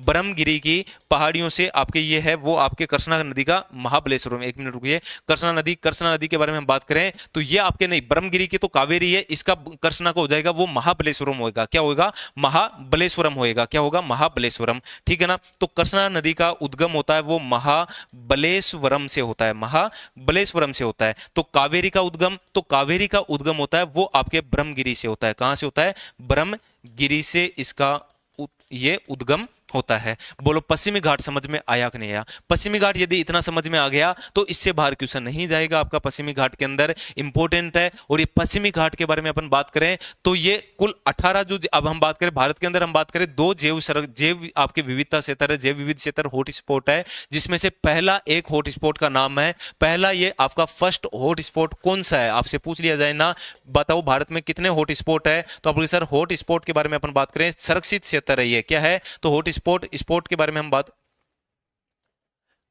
हॉट स्पॉट के बारे में अपन बात करें तो हॉट स्पॉट बताओ फर्स्ट हॉट स्पॉट कौन सा है? पश्चिमी घाट। तो आप बोले सर दूसरा कौन सा है? तो दूसरा है उत्तर आपके पूर्वी हिमालय। कौन सा हिमालय? पूर्वी घाट मत कर देना, पूर्वी हिमालय करना है। कौन सा करना है? पूर्वी हिमालय करना है। ये एग्जामिनर भाई खूब बार क्वेश्चन आया है कि बताओ बताइए भारत का पहला जैव विविधता क्षेत्र हॉट स्पॉट कौन सा है? तो जैव विविधता हॉट स्पॉट है वो आपका पहला हो जाएगा हॉट स्पॉट क्षेत्र, पहला पश्चिमी घाट। दूसरा कौन सा है? तो दूसरा होगा वो पूर्वी हिमालय होगा। पूर्वी घाट मत कर देना ना, पूर्वी घाट मत करना, हिमालय है। कौन सा है? हिमालय है, याद रख लेना। चलिए फिर नर्मदा के बारे में हम बात करें, नर्मदा से नीलगिरी तक कौन है? पश्चिमी घाट है। पश्चिमी घाट में कलसूबाई ऊंची चोटी है उत्तरी सहयाद्री की, कृष्णा नदी निकलती है महाबलेश्वरम से, फिर कुंद्रेमुख आ जाता है जो दक्षिणी सहयाद्री, इनको अलग कौन करता है? 16 डिग्री चैनल करता है। ब्रह्मगिरी की पहाड़ियों से कावेरी नदी का उद्गम होता है। ये पूरा का पूरा पश्चिमी घाट। अब आ जाइए नेक्स्ट अगला, किसके बारे में चर्चा करेंगे? तो आप बोलोगे सर इसके बारे में चर्चा करो, नीलगिरी के बारे में। किसके बारे में?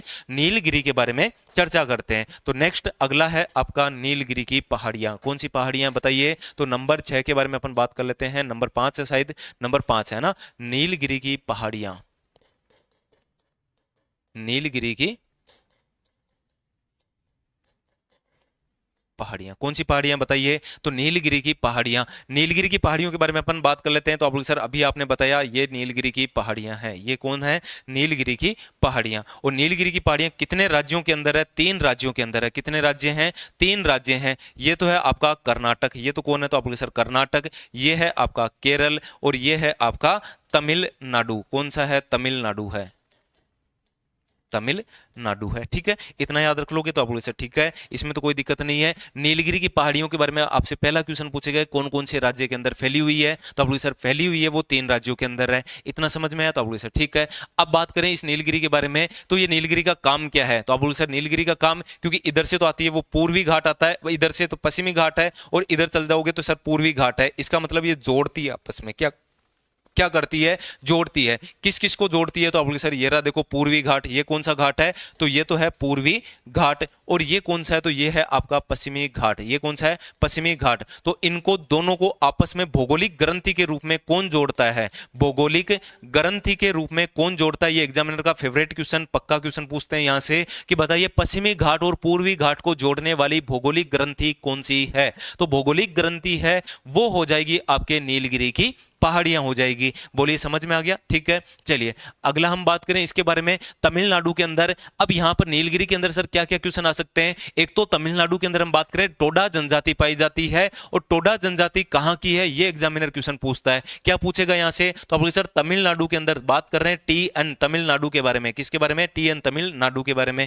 ठीक है, चलिए इसमें एक तो टोडा जनजाति है। कौन सी जनजाति है बताओ? टोडा जनजाति। और यही एग्जामिनर क्वेश्चन पूछता है कि टोडा जनजाति बताओ कहां की जनजाति है? तो ये तमिलनाडु की जनजाति है, नीलगिरी की पहाड़ियों में पाई जाती है। ठीक है, इसी की ऊंची चोटी, तमिलनाडु के अंदर एक ऊंची चोटी है जो पूरे नीलगिरी की ऊंची चोटी है, नाम है इसका डोडा बेटा। कौन सा बेटा है बताओ? तो आप सर डोडा बेटा है। डोडा बेटा ऊंची चोटी किसकी है? तो ये ऊंची चोटी है। ये क्या है बताओ? तो ऊंची चोटी हो जाएगी। ठीक है, तो याद रखना पड़ेगा आपको। ऊंची चोटी बताइए किसकी है? तो आप सर ऊंची चोटी है वो आपके डोडा बेटा हो जाएगी। 2637 मीटर इसकी ऊंचाई है। 2637 मीटर इसकी क्या है? ऊंचाई है। चलिए अगला अपन बात करें तमिलनाडु के अंदर, और तमिलनाडु में एक जैव संरक्षित क्षेत्र है सर, खूब सारा पर्यावरण वगैरह, और यहाँ पर अच्छा पर्यावरण मिलेगा। ठीक है, तो ये जैव संरक्षित क्षेत्र है, आपने नाम सुना होगा ऊटी। सर मैं ऊटी गया घूमने के लिए। ऊटी जाओगे तो कहां जाओगे? तमिलनाडु जाओगे। ऊटी जाओगे तो कहां जाओगे? इस नीलगिरी की पहाड़ियों में घूमोगे।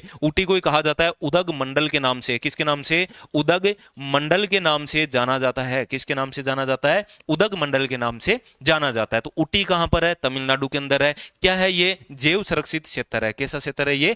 जैव संरक्षित क्षेत्र है। समझ में आया? तो आप बोले सर ठीक है, इतना तो याद हो जाएगा, इसमें तो कोई दिक्कत है नहीं। आओ भाई केरल के अंदर। केरल में सर हमें क्या मिलेगा? तो केरल के अंदर आपको बिल्कुल साइलेंट, केरल में बिल्कुल चुप हो जाना, साइलेंट यानी शांत मूक घाटी मिलेगी। क्या मिलेगी बताओ? शांत मूक घाटी मिलेगी, साइलेंट वैली। कौन सी वैली? तो आप सर साइलेंट वैली कहां पर है? आपसे पहले पूछेंगे साइलेंट वैली कहां पर? तो आप सर नीलगिरी में है। साइलेंट वैली कहां पर है? तो आप सर केरल में है। केरल में कौन सी पहाड़ियों पर? नीलगिरी की पहाड़ियों में है। कौन सी पहाड़ियों में? नीलगिरी की पहाड़ियों में है। किसके लिए प्रसिद्ध है सर ये शांतमुख घाटी? तो ये हम बात करें यहाँ पर चिड़िया है, यहाँ पर हम बात करें बिल्कुल ऐसे चिड़ियों की चहचहाट वगैरह ये ज्यादा है। इसी के साथ में आपके कॉफी के लिए प्रसिद्ध है कर्नाटक के अंदर। यहाँ पर बताओ क्या सर्वाधिक होता है? तो आपके सर कॉफी सर्वाधिक होती है। क्या होती है बताओ? कॉफी होती है, वो नीलगिरी की पहाड़ियों के अंदर सर्वाधिक होती है। इतनी चीजें याद रह जाएगी तो आपके सर ठीक है, इसमें तो कोई दिक्कत है नहीं। बताओ पूरा समझ में आया? तो आपके सर ओके। अब बात करें, इतना सब कुछ पढ़ने के बाद में एक एग्जामिनर क्वेश्चन और उठा लेता है, और वो उठाता है आपका जैव संरक्षित क्षेत्रों से। कहां से? जैव संरक्षित क्षेत्र। भारत का पहला जैव संरक्षित क्षेत्र कौन सा है? पिछली बार जीडी के अंदर, कम से कम पिछली जीडी और दिल्ली पुलिस में तो खूब बार ये क्वेश्चन आ चुका है ना, तो ये इंपॉर्टेंट कर लेना भाई। भारत में पहला जैव संरक्षित क्षेत्र कौन सा है? भारत में पहला जैव संरक्षित क्षेत्र आपसे पूछा जाए ना, संरक्षित क्षेत्र कौन सा घोषित किया था? तो भारत का पहला जैव संरक्षित क्षेत्र, वेरी वेरी इंपॉर्टेंट कर लेना, ये नीलगिरी की पहाड़ियां है। कौन सी पहाड़ियां है? नीलगिरी की पहाड़ियां। कब घोषित किया? तो आप बोलोगे सर 1986 में इसको घोषित किया था, 1986 में। बताओ याद हो गया? तो आप बोलोगे सर ठीक है, इसमें तो कोई दिक्कत आएगी नहीं। नीलगिरी की पहाड़ियां बताइए सभी को समझ में आई कि नहीं आई? नीलगिरी की पहाड़ियां सभी को समझ में आ गई। तो आगे अपन बात करेंगे दक्षिणी घाट के बारे में। किसके बारे में? दक्षिणी घाट। बताओ समझ में तो आ रहा है ना सबको? क्योंकि देखो मैंने अभी आपको बताया अपन चर्चा किसकी कर रहे हैं, तो अपन चर्चा के बारे में अपन बात करें। देखो ये आपकी पहाड़ियां कौन कौन सी हो गई, Aravalli complete, Vindhyachal complete, Satpura complete, पश्चिमी घाट कंप्लीट, ये नीलगिरी भी कंप्लीट हो गई। तो अब आप बोलोगे सर अब क्या पढ़ाओगे? अब ये पढ़ाऊंगा बिल्कुल दक्षिण के अंदर जो पहाड़ियां हैं, अन्नामलाई, इलायची की पहाड़ियां, इनके बारे में, है ना। और यहां पर हम बात करें पालनी की पहाड़ियां, कौन सी पहाड़ियां? पालनी की पहाड़ियां हैं, इनके बारे में थोड़ी सी चर्चा कर लेते हैं। ठीक है, चलिए सभी को समझ में तो आ रहा है, पूरा डिटेल के साथ में जितना पढ़ा रहा हूं उतना सभी को समझ में भी आ रहा होगा, उम्मीद मैं यही कर रहा हूं। चलिए तो भाई आ जाइए, सबके सब यहां पर कहां तक पढ़ लिए थे? नीलगिरी की पहाड़ियों तक हो गया था। कहां तक? नीलगिरी की पहाड़ियां। अब नीलगिरी की पहाड़ियों के बाद में अगला अपन बात करें दक्षिणी घाट के बारे में। कौन सा घाट है? तो ये भाई देखो कौन सा, तो सर घाट, घाट का पानी पिया, दक्षिणी घाट आ जाइए। नंबर 6वां है दक्षिणी घाट। कौन सा घाट? दक्षिणी घाट। चलो भाई, अब दक्षिणी घाट में, सर दक्षिणी घाट में तो वहां पर तो आपने छोटी छोटी यहां पर पहाड़ियां बनाई, कौन कौन सी छोटी छोटी पहाड़ियां हैं उनके बारे में थोड़ा सा बता दीजिए। तो मैंने कहा देखो 3 पहाड़ियां याद रखनी है। कितनी पहाड़ियां याद रखोगे? तो आप बोले सर 3 पहाड़ियां याद रखेंगे, बस 3 ही याद रख लो। ये ऐसे पहाड़ियां, 3 पहाड़ियां, ठीक है। ये 2 तो केरल के अंदर है, बताओ कहां पर है? तो आप बोलोगे सर के ए केरल, के ए केरल, बस तो इधर याद रख लेना, तमिलनाडु है। कौन सा? तमिलनाडु, ठीक है। तो आप लोग सर याद रख लेंगे। अब बात करें इनका नाम, तो ये तो है अन्नामलाई की पहाड़ियां। कौन सी पहाड़ियां हैं? तो आप बोले सर इनको कहा जाता है अन्नामलाई की पहाड़ियों के नाम से जाना जाता है। इनको इलायची की पहाड़ियां कहा जाता है। तो ये आपके अन्नामलाई की पहाड़ियां हो गई। ये कौन सी पहाड़ियां? तो आप बोलोगे सर ये पहाड़ियां इलायची की पहाड़ियां। सीधी सीधी पूछेंगे, बताओ इलायची की पहाड़ियां किसका भाग है? दक्षिणी घाट का भाग है। इलायची की पहाड़ियां कहां पर है? केरल के अंदर है, ठीक है। आ जाओ भाई यहां पर तमिलनाडु के अंदर। सर तमिलनाडु में कौन सी है? तो तमिलनाडु के अंदर पालनी की पहाड़ियां। तमिलनाडु में कौन सी पहाड़ियां हैं? तो तमिलनाडु में पहाड़ियों का नाम है पालनी की पहाड़ियां। कौन सी पहाड़ियां बताओ? तो तमिलनाडु के अंदर है पालनी की पहाड़ियां, ठीक है। याद रह जाएगा इतना। दक्षिणी घाट के अंदर सबसे पहले अपने 3 पहाड़ियों के नाम याद किए, तीनों का नाम बताओ, अन्नामलाई, इलायची, पालनी। अन्नामलाई, इलायची और पालनी। अब बात करते हैं अन्नामलाई है, इसकी सबसे ऊंची चोटी पूछते हैं, ठीक ठीक है ना, जो सबसे ज्यादा इंपॉर्टेंट है। इंपॉर्टेंट इसलिए है कि पूरे दक्षिण भारत की सबसे ऊंची चोटी ये अन्नामलाई की पहाड़ियों के अंदर। सर अन्नामलाई के अंदर सबसे जो ऊंची चोटी है, इस ऊंची चोटी का नाम है अन्नामुदी। कौन सी मुद्दी? अन्नामुदी है ना। तो अन्नामुदी के बारे में अपन बात कर लेते हैं। अन्नामुदी चोटी है, ये अन्नामलाई की सबसे ऊंची चोटी है, दक्षिणी भारत की सबसे ऊंची चोटी है। पूरे दक्षिण भारत की जितना अपन ने पढ़ा है ना, ये प्रायद्वीप भारत, पूरा प्रायद्वीप भारत, इस पूरे प्रायद्वीप भारत में दक्षिणी भारत की सबसे जो ऊंची चोटी कौन सी है? अन्नामुदी है। कहां पर है ये? अन्नामलाई की पहाड़ियों में। कहां पर है ये? केरल के अंदर है। कहां पर है ये? केरल के अंदर है। बोलो इतना याद रह जाएगा? तो आपको सर याद रह जाएगा, क्यों नहीं रहेगा? सर ऊंचाई वगैरह, ऊंची है तो थोड़ी ऊंचाई वगैरह बता दो, क्या पता एग्जाम में पूछ ले। 2695 मीटर है। कितने मीटर है? 2695 मीटर इसकी ऊंचाई है। बोलो अन्नामलाई कंप्लीट हुआ? तो आप बोलो सर अन्नामलाई अब कंप्लीट हो गया, अन्नामलाई में कहीं पे भी दिक्कत है नहीं।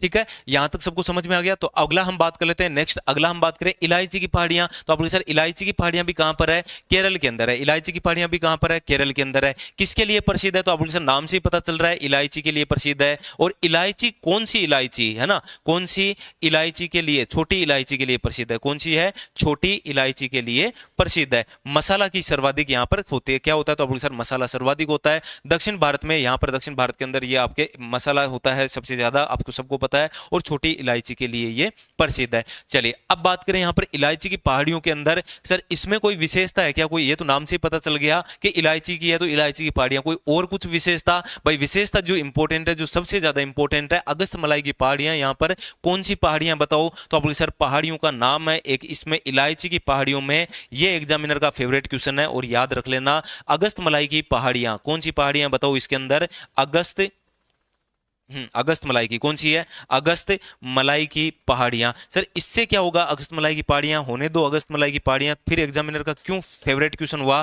फेवरेट क्वेश्चन ये हुआ कि पूरा ये दक्षिण भारत है ना, पूरा दक्षिण भारत, इसमें से सबसे दक्षिण में जो नदी बहती है, लास्ट नदी दक्षिण भारत में कौन सी है? ताम्रपर्णी नदी है। कौन सी नदी है बताओ? ताम्रपर्णी नदी है। तो बस यही क्वेश्चन पूछते हैं, ताम्रपर्णी नदी कौन सी नदी है बताइए? तो ताम्रपर्णी नदी हो जाएगा। और ये ताम्रपर्णी नदी दक्षिणतम नदी है है? भारत की सबसे दक्षिणतम नदी कौन सी है? तो आप बोले सर भारत की सबसे दक्षिणतम नदी हो जाएगी वो ताम्रपर्णी नदी है। कहां से निकलती है? अगस्तमलाई की पहाड़ियों से। अगस्तमलाई की पहाड़ियां कहां पर है? केरल के अंदर है। केरल में कौन सी पहाड़ियां? इलायची की पहाड़ियां। इसी इलायची का भाग नाम है अगस्तमलाई की पहाड़ियां। कौन सी पहाड़ियां हो जाएगा? अगस्तमलाई की पहाड़ियां हो जाएगा। ठीक है ना? चलिए कोचीन बंदरगाह, बंदरगाह भी पढ़ेंगे, निश्चिंत रहिए ना लक्ष्मी जी, बिल्कुल पढ़ेंगे पूरा, है ना? पूरा डिटेल के साथ में चर्चा करेंगे। फिलहाल जो आपके दक्षिणी घाट है उनके बारे में समझ में आ गया होगा तो आप लोग सर ठीक है। और पालनी की पहाड़ियां, कौन सी पहाड़ियां? नंबर 3 थी अपनी पालनी की पहाड़ियां। और पालनी की पहाड़ियां में कुछ भी याद रखना नहीं है, इसकी ऊंची चोटी है कोडाई कोनाल चोटी। कौन सी चोटी है इसकी सबसे ऊंची चोटी? है वो याद रख लो भाई, कोडाई कोनाल, कोडाई कोनाल चोटी। बताओ दक्षिणी घाट समझ में आया कि नहीं आया? दक्षिणी घाट सभी को समझ में आ गया होगा, उम्मीद मैं यही कर रहा हूं। दक्षिणी घाट सबको अच्छे से याद हो गया होगा, बताइए।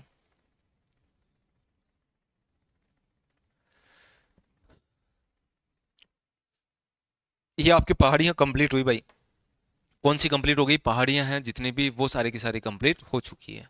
बताइए कहीं पे भी समझ में नहीं आया तो आप पूछ सकते हैं कि सर ये पता नहीं चला दक्षिणी घाट में क्या चल रहा था, यहाँ पर पूर्वी घाट में क्या चल रहा था, इनके बारे में आगे अपन चर्चा करेंगे। पठारों के बारे में, कौन कौन से पठार होते हैं, पठार कौन कौन से हैं, क्योंकि नर्मदा नदी दो भागों में विभाजित करती है, एक तो पहाड़ियां और एक है आपके पठार के बारे में। जो प्रायद्वीप को अपन दो भागों में बांट के पढ़ते हैं उनके बारे में भी चर्चा करेंगे। ठीक है ना? चलिए पंडित जी, बिल्कुल जी सर, ओके। और अजय योगी हमारे साथ में जुड़े हैं, चेतन करवासरा लक्ष्मी, बिल्कुल ठीक है। आपका सबको समझ में तो आ गया, तो आगे अपन चर्चा कर लेते हैं पठार के बारे में। पहाड़ियां कंप्लीट हो गई तो प्रायद्वीप भारत को, क्योंकि हमने बात की थी कि सर प्रायद्वीप जो भारत है ना, इस प्रायद्वीप भाग को आपने दो प्रायद्वीप भाग है, इसको दो भागों में बांटा था। एक तो कौन सी? पहाड़ियां, और एक आपने पढ़ाया था, एक तो पहाड़ियां बताया है और एक पठार बताया है। कौन सा बताया? पठार। तो हमने पहाड़ियां पूरी चर्चा कर ली प्रायद्वीप भाग की। अब चर्चा करेंगे पठारों के बारे में। किसके बारे में? पठारों के बारे में चर्चा करेंगे। तो भाई आ जाइए, हेडिंग लगा लीजिए पठार। क्या हो जाएंगे? हेडिंग रहेगी वो रहेगी पठार। देखो क्विक रिवीजन है तो इतनी स्पीड से होता है ना, क्विक रिवीजन तो स्पीड से ही चलेगा, क्योंकि आपके एग्जाम में पास में तो आप जितना हो सके उतना डिटेल के साथ में मिले वो अच्छा बात है। चलिए सबसे पहले पठारों के बारे में अपन बात कर लेते हैं। नंबर 1 है मेवाड़ का पठार। कौन सा पठार है बताओ? मेवाड़ का पठार हो जाएगा, ये मेवाड़ का पठार है। अब देखते हैं सर मेवाड़ का पठार है तो नाम से ही पता चल रहा है मेवाड़ का पठार है, तो ये राजस्थान में है। कहां पर है ये? राजस्थान के अंदर दक्षिण क्षेत्र के अंदर स्थित है। कौन से क्षेत्र में? दक्षिण में ये स्थित है। यहां से कोई नदी, तो इसके बारे में हम बात करें तो मेवाड़ के पठार से एक नदी निकलती है जो महत्वपूर्ण नदी है, बनास नदी। कौन सी नदी है बताओ? बनास नदी। तो बनास नदी बताओ कहां से निकलती है? मेवाड़ के पठार से निकलती है। कहां से निकलती है बताओ? मेवाड़ के पठार से निकलती है। कहां पर है ये? राजस्थान के अंदर है। कहां पर है ये? राजस्थान के अंदर। चलिए नेक्स्ट अगला हम बात करते हैं नंबर 2 के बारे में, और नंबर 2 है बुंदेलखंड का पठार। कौन सा पठार है बताओ? बुंदेलखंड का पठार। कौन सा पठार आ जाएगा? बुंदेलखंड का पठार। और बुंदेलखंड के पठार के बारे में हम देखें तो ये यूपी और मध्य प्रदेश है। कौन सा हो जाएगा? तो आप बोलिए सर यूपी और मध्य प्रदेश हो जाएगा। इसमें हम बात कर लेते हैं ये है कहां पर? उत्तर प्रदेश और मध्य प्रदेश के अंदर ये आपके यहां पर बुंदेलखंड का पठार का विस्तार है। बुंदेलखंड के पठार का विस्तार बताओ। उत्तर प्रदेश और मध्य प्रदेश के अंदर एक पठार है, उसको किस नाम से जाना जाता है? बुंदेलखंड के पठार के नाम से जाना जाता है। कौन कौन सी नदियां निकलती है इसके बारे में हम बात करें तो यहां से बुंदेलखंड के पठार से खूब छोटी छोटी नदियां निकलती है। एक तो है केन नदी। कौन सी नदी है? केन नदी। एक हम बात करें बेतवा नदी। कौन सी नदी हो जाएगी? बेतवा नदी हो जाएगी। तो आप सर ये तो बिल्कुल हम बात करें आगे जाके चंबल में मिल जाती है, और चंबल तो उत्खाद स्थला करती है, उत्खाद मचाती हुई जाती है। इसका मतलब क्या हुआ? बुंदेलखंड का पठार यहां पर उत्खाद स्थला करती मिलेगी। कौन सी मिलेगी? उत्खाद। क्या होता है सर? ये उत्खाद ऐसा होता है ना, इस तरीके से यहां पर भूमि मिलेगी आपको, तो उत्खाद स्थलाकृति कहां पर मिलती है? तो आप बोलिए सर उत्खाद स्थलाकृति कौन से पठार में मिलेगी? उत्तर प्रदेश और मध्य प्रदेश में एक पठार का नाम है बुंदेलखंड का पठार, वहां पे मिलेगी। कौन सी नदियां? केन और बेतवा नदी हो जाएगी। कौन सी होगी बताओ? केन और बेतवा नदी हो जाएगी।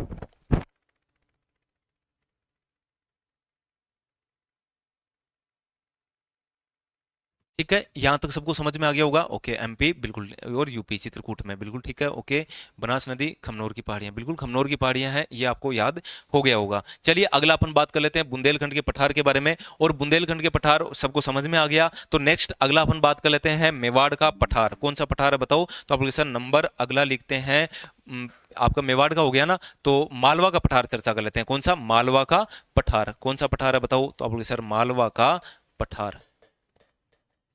अब बात करते हैं मालवा का पठार कहाँ पर है सर। ये मालवा का पठार के बारे में हम बात करें तो देखो ये राजस्थान का दक्षिणी भाग है। कौन सा भाग है? राजस्थान का दक्षिणी भाग, ठीक है। और ये तो है राजस्थान, ये तो कौन है? तो आप बोलिए सर राजस्थान। इधर है मध्य प्रदेश, इधर कौन है? मध्य प्रदेश।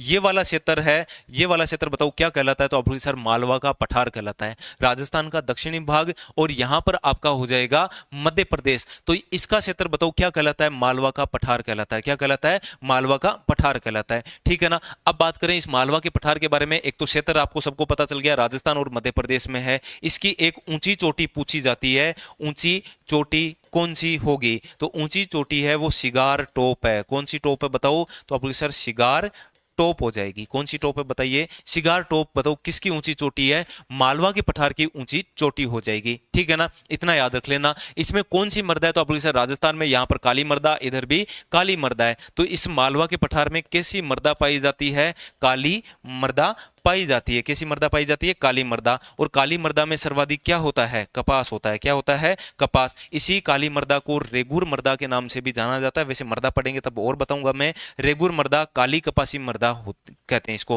कपासी मृदा भी कहते हैं, रेगुर मृदा भी इसको कहते हैं, ठीक है ना। चलिए ये सबको समझ में आ गया होगा। तो अगला हम बात करें मालवा का पठार। सबको समझ में आया कि सर कौन सा पठार है? मालवा का पठार हो जाएगा। नेक्स्ट अगला हम बात करेंगे बुंदेलखंड के पठार के बारे में। कौन सा है? बुंदेलखंड का और बघेलखंड का पठार के बारे में भी चर्चा करेंगे, ठीक है। तो ये मालवा का पठार हो गया। कौन कौन से हो गए? तो आप बोलिए सर मालवा का पठार हो गया, मेवाड़ का पठार हो गया और बुंदेलखंड का हो गया। तो अगर अपन बात करेंगे बघेलखंड के पठार के बारे में। किसके बारे में? बघेलखंड का पठार। नेक्स्ट अगला हम बात करें बघेलखंड का पठार। कौन सा है?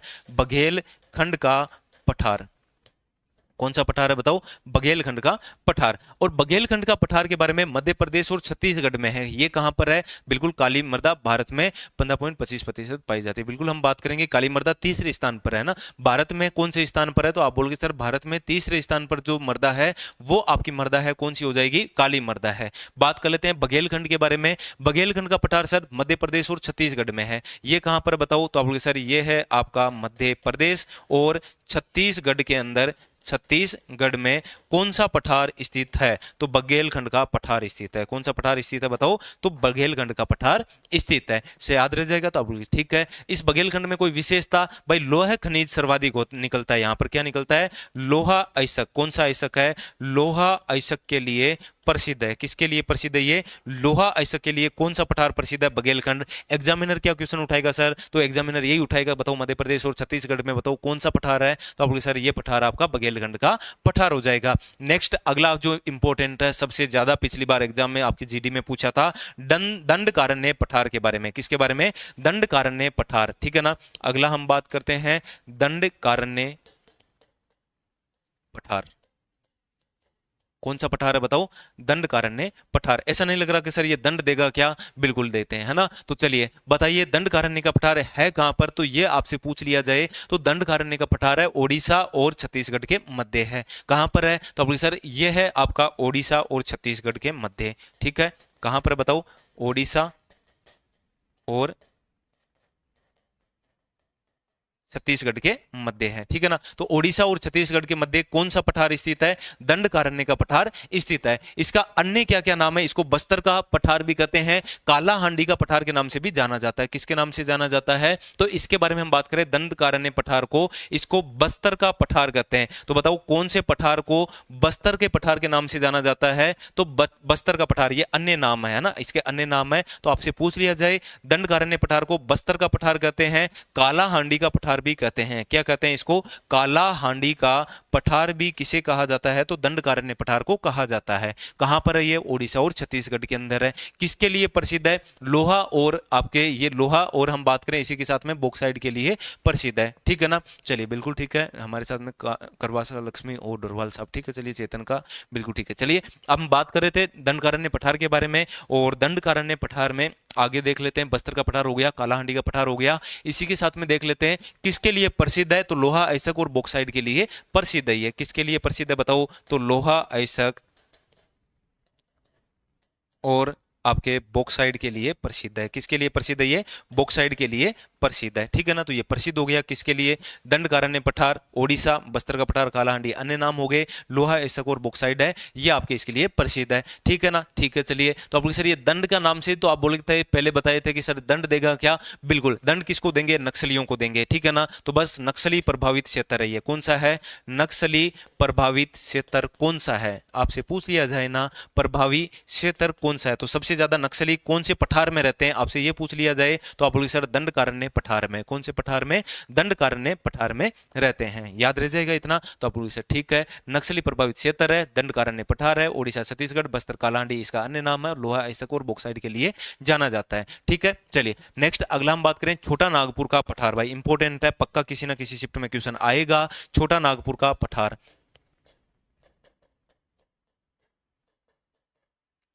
छोटा नागपुर का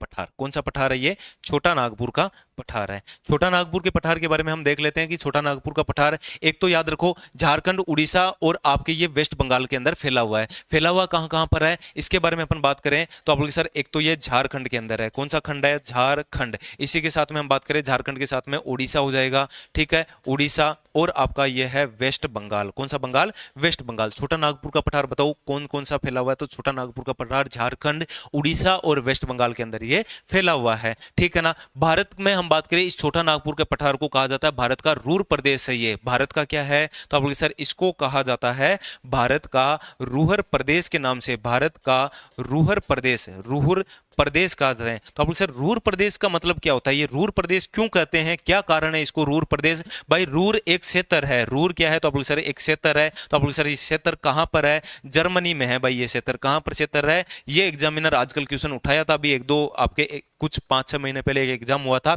उसमें ये पूछ लिया था कि बताइए छोटा नागपुर को रूर प्रदेश कहा जाता है, ये रूर क्षेत्र वास्तव में कहां पर है। तो आप बोले सर कहां पर है, जर्मनी के अंदर है। कहां पर है बताओ, तो आप बोले सर जर्मनी के अंदर है। जर्मनी में है तो सर ये क्यों प्रसिद्ध है, क्यों कहते हैं कि जर्मनी वाला इसको क्यों कह रहे हैं, क्योंकि जर्मनी में होता है बिटुमिनस कोयला। कौन सा कोयला होता है बताओ, तो आप बोले सर जर्मनी में होता है बिटुमिनस, बिटुमिनस कोयला होता है। अब ये बिटुमिनस कोयला अपने कहां पर हो रहा है, छोटा नागपुर के पठार में बिटुमिनस कोयला होता है। कौन सा कोयला होता है, तो आप बोलोगे सर बिटुमिनस कोयला होता है। ठीक है ना, तो आप बोलोगे सर बिल्कुल ठीक है। छोटा नागपुर पठार की एक ऊंची चोटी है, वो याद रख लेना, पारसनाथ है। कौन सी नाथ है, तो इसकी ऊंची चोटी आपसे पूछ ली जाए, छोटा नागपुर की ऊंची चोटी कौन सी है, पारसनाथ है। कौन सी नाथ है बताओ, पारसनाथ हो जाएगी। ठीक है, तो ये पारसनाथ बताओ ऊंची चोटी किसकी है, छोटा नागपुर के पठार की है। छोटा नागपुर के पठार के बारे में हम बात करें तो दामोदर नदी दो भागों में विभाजित करती है। वेरी वेरी इंपॉर्टेंट कर लेना छोटा नागपुर पठार को, दामोदर नदी, कौन सी नदी है बताओ,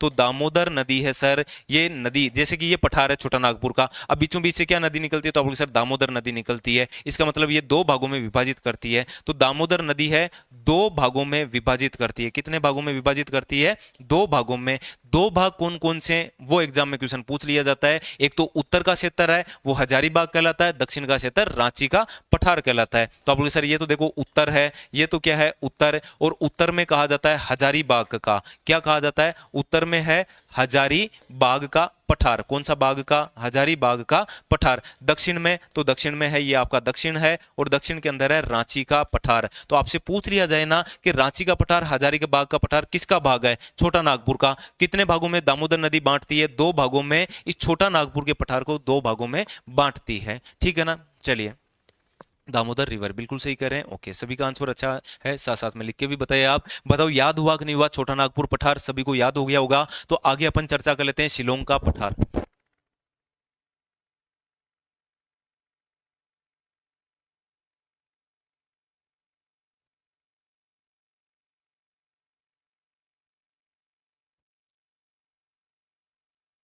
दामोदर दक्षिण भारत की बिल्कुल सबसे बड़ी नदी है, बिल्कुल अपन बात करेंगे ना, दक्षिण भारत की सबसे बड़ी, सेकंड, हाँ सेकंड दामोदर सबसे बड़ी बना दी है, शाबाश, ये तो फिर और ही बढ़िया है। गोदावरी फिर क्या होगी है, गोदावरी क्या होगी, दामोदरी सबसे बड़ी बना दी तो गोदावरी क्या होगी है। चलो अगला अपन बात कर लेते हैं, अगला हम बात कर लेते हैं शिलोंग का पठार। नेक्स्ट है अगला 8 नंबर या 9 नंबर जो भी है, कौन सा हो जाएगा, शिलोंग का पठार। कौन सा पठार है बताओ, शिलोंग का। तो आप सर ये कहां पर है, शिलोंग का पठार है मेघालय के अंदर। कहां पर है बताओ, मेघालय में। कल परसों मैंने आपको पढ़ा रहा था, मैंने कहा था गारो, खासी और जैंतिया, कौन सी है, गारो, खासी और हम बात करें जैंतिया के बारे में, तो ये किसके भाग है? मैंने कहा ये पहाड़ियां हैं, वो आपके शिलोंग के पठार का भाग है। किसका? शिलोंग के पठार का। और इसी खासी पहाड़ियों में आपके चेरा पूंजी मिलेगी। कौन सी पूंजी? चेरा पूंजी। पहले सर्वाधिक वर्षा होती थी चेरा पूंजी में, अब वर्षा होती है वो मासिन राम में होती है। कहां पर है? मासिन राम में। कहां पर है ये? कौन सी पहाड़ियों पर है? खासी पहाड़ियों पर है। कौन सी पहाड़ियों पर है ये? खासी पहाड़ियों पर है। ठीक है ना? चलिए चलिए, ओके, बिल्कुल याद रख लोगे अब तो। गारो खासी जयंतिया, ठीक है। और गारो खासी जयंतिया ये शिलोंग के पठार, ये आपके छोटा नागपुर का ही भाग है। वैसे तो भाग किसका है? ये छोटा नागपुर का ही भाग है, छोटा नागपुर का ही भाग है, लेकिन ये अलग से आपका पठार हो गया शिलोंग का पठार। मेघालय का पठार कहते हैं इसको। गारो खासी जयंतिया यहाँ पर कीप नुमा पहाड़ियां हैं। कैसी पहाड़ियां? यहाँ पर कीप नुमा पहाड़ियां। तो आपसे ये इंपॉर्टेंट क्वेश्चन पूछ सकते हैं कि बताओ कीप नुमा पहाड़ियां कहां पे पाई जाती है? तो मेघालय के अंदर पाई जाती है। कहां पे पाई जाती है? मेघालय के अंदर कीप नुमा पहाड़ियां पाई जाती है। ठीक है, चलिए अगला हम बात कर लेते हैं कार्बी एंग्लो का पठार। नेक्स्ट एक और चर्चा करते हैं 9 नंबर, कार्बी एंग्लो का पठार। कार्बी एंग्लो का पठार। अब कार्बी एंग्लो के पठार के बारे में थोड़ी सी चर्चा करें तो कार्बी एंग्लो का पठार है सर असम में स्थित है। कहां पर है? असम के अंदर है। एक तो ये याद रख लो सर, ये असम में है। और मिकिर और रेगमा क्या है? तो आप सर मिकिर और रेगमा यहां पर पहाड़ियां पाई जाती है। तो असम के पठार का नाम कार्बी एंग्लो का पठार है। कौन सा है? तो आप सर असम के अंदर है कार्बी एंग्लो का पठार। लास्ट अपन चर्चा करते हैं दंडकारण्य पठार। दंडकारण्य तो हो गया ना, दंडकारण्य तो हो गया, दक्कन का पठार रह गया ना, दक्कन का पठार रह गया। चलिए तो नेक्स्ट अगला अपन बात करते हैं जो सबसे लास्ट है आपका दक्कन का पठार। कौन सा पठार है बताओ? दक्कन का पठार। ठीक है, ये आपके पूरे पठार हो जाएंगे आज। देखो पठार पहाड़ियां पूरा डिटेल के साथ में आपने क्विक रिवीजन के अंदर इतना जल्दी आपने कर लिया, तो उम्मीद कर रहा हूं यहां से आपके बाहर नहीं जाएगा, क्योंकि बाहर कुछ है ही नहीं। दक्कन के पठार के बारे में एक तो एग्जामिनर क्वेश्चन पूछता है कि ये कैसा इसका आकार है। आकार आपसे पूछेंगे तो आप सर त्रिभुजाकार है। कौन सा आकार है? त्रिभुजाकार इसका आकार। बताओ त्रिभुजाकार दक्कन के पठार का आकार कैसा है? त्रिभुजाकार है। कैसी मृदा मिलती है? तो आप सर दक्कन के पठार के अंदर हमें मृदा मिलती है वो काली मृदा। और काली मृदा को क्या कहते हैं? रेगुर मृदा के नाम से जाना जाता है। किसके नाम से? रेगुर मृदा के नाम से जाना जाता है। 3 भागों में यह विभाजित होता है। कितने भागों में? दंडकारण्य पठार के बारे में हम चर्चा कर रहे हैं, 3 भागों के अंदर विभाजित है। कितने भागों के अंदर है भाई? ये इंपॉर्टेंट कर लेना, 3 भाग। पिछली बार जीडी में भी क्वेश्चन आए हैं, ठीक है ना, यहां से खूब क्वेश्चन पूछे हैं। 3 भाग है। एक तो है महाराष्ट्र का पठार। कौन सा?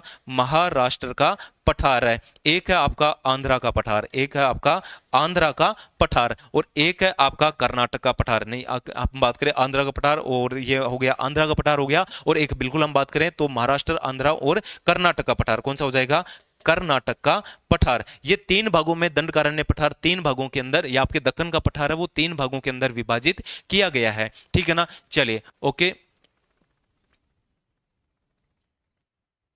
ठीक है, बिल्कुल सही कह रहे हैं। ओके, तो याद कर लेना ये आपके 3 भागों के अंदर दक्कन के पठार को। महाराष्ट्र के पठार के अंदर, ये महाराष्ट्र का, बताओ महाराष्ट्र का पठार कहां पर है? तो आप बोले सर महाराष्ट्र के अंदर है। कहां पर है? महाराष्ट्र में। कैसी मृदा मिलेगी? तो यहां पर आपको काली मृदा मिलती है। कैसी मृदा? काली। किसके लिए? कपास होता है सर्वाधिक। क्या होता है? तो आप बोले सर कपास सर्वाधिक होता है। ठीक है ना। और यहीं पर एक कांस का पठार मिलता है। कौन सा पठार मिलता है? तो कांस का पठार। और ये एक बार क्वेश्चन पूछा हुआ है कि बताओ कांस का पठार किसके लिए प्रसिद्ध है? जंगली फूलों के लिए प्रसिद्ध है। किसके लिए? जंगली फूलों के लिए। जो कौन सा पठार प्रसिद्ध है? कांस का पठार। किसका भाग है? महाराष्ट्र के अंदर दक्कन के पठार का भाग है। अगला हम बात करें आंध्रा का पठार। कृष्णा नदी निकलती है यहां से। कौन सी नदी निकलती है? तो आप सर कृष्णा नदी निकलती है। कौन सी नदी निकलेगी? तो आप सर कृष्णा। और ये कृष्णा नदी इसको फिर से 2 भागों में विभाजित करती है। एक तो तेलंगाना का पठार, एक रॉयल सीमा का पठार। और पिछली बार ये जीडी और दिल्ली पुलिस दोनों में क्वेश्चन पूछा हुआ है ये कि बताओ रॉयल सीमा का पठार किसका भाग है? आंध्रा का पठार का भाग है। तो ये आपका तेलंगाना का पठार हो जाएगा, और ये है आपका रॉयल सीमा का पठार। कौन सा सीमा का?